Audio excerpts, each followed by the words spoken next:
Wow!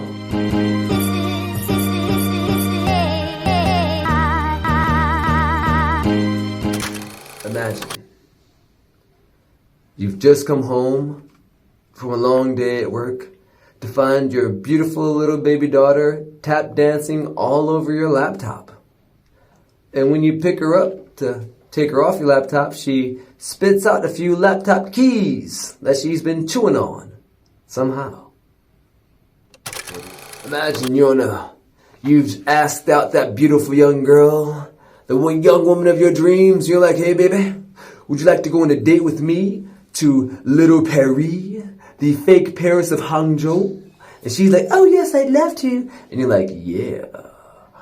And that morning, you wake up, you get dressed, you're looking nice and good, you're smelling good until you put on your shoes and you realize they stink.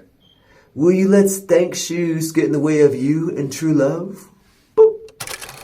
Imagine you and the aforementioned beautiful young lady go on a hot date.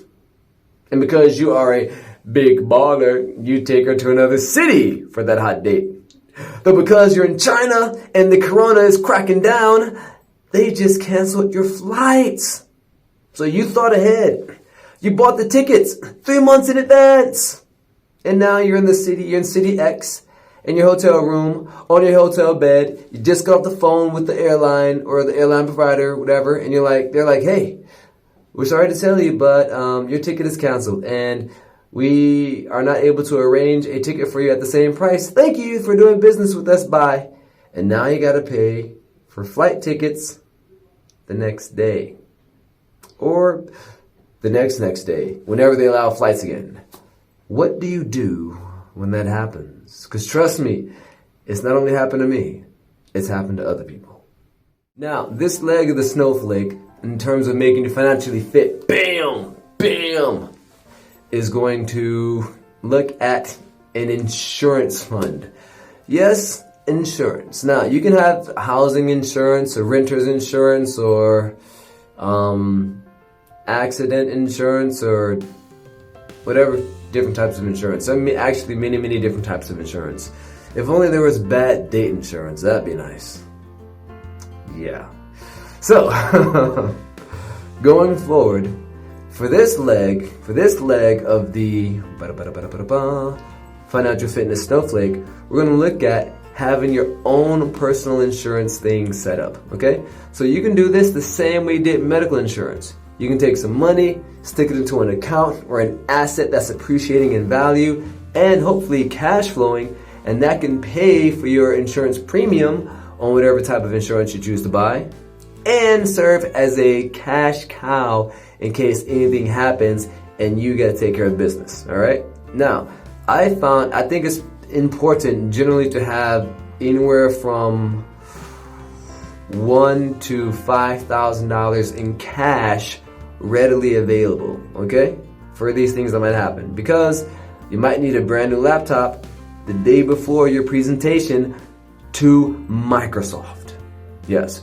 Or you might need a brand new laptop because your ex-girlfriend got angry and she threw it at you. Or your daughter danced on it and ate the keys. Yeah. Or maybe you're on vacation with your wife in another beautiful country or city and the corona breaks out and the government's like, everybody quarantine now! And all your plans get canceled. And you have to stay and pay for the hotel several additional nights. Having a cash cushion there available for you to withdraw from if you need it helps you flow smoothly no matter what's gonna come, okay? Like this financial fitness snowflake, it seems like we have a lot of legs and accounts designated for things, but just like your body, which has several systems, right? The integumentary system, the skeletal system, the cardiac system, the, what do you call it? The respiratory system, the defecation system? Or digestion system. Your body has several different types of systems in place that are constantly running, hopefully at optimal optimal ways to make sure you have the best life ever. This financial fitness snowflake, even though it has many legs, these legs are there to ensure you can continue running no matter what comes, no matter what punches come, no matter what dashes come, no matter what viruses come, to ensure that you can keep rocking the way you do. All right, so you want this personal insurance leg set up. Right now, my own target for phase 1 is just to have $1,000 set aside. So just in case anything happens, we got $1,000 to take care of that. Though my top target is actually $1 million. Because if I have $1 million set aside, just like we did with the medical insurance, I can take half of that, or even 75% of that, stick it into an asset that's increasing in value, be it real estate or stocks or cryptocurrency, whichever I want, and that will get me cash flow coming in that can pay the premium, but I don't do premiums, at least not those premiums, but I might later, who knows, that can pay the premium or pay me for whatever I want, or just increase its own value over time. It's very cool. So that being said, let's move on to the next leg.